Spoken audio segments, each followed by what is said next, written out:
Hello, friends. Welcome to Creative Medicine. In this lecture, we will learn about One-liners. Most common pelvic examination finding in genital tuberculosis is normal findings.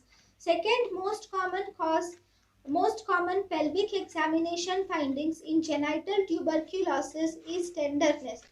Most common pelvic examination finding in genital tuberculosis in adolescent females is bilateral adnexial mass.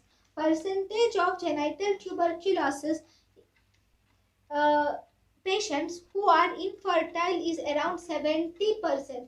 That is 70% of genital tuberculosis patients are infertile.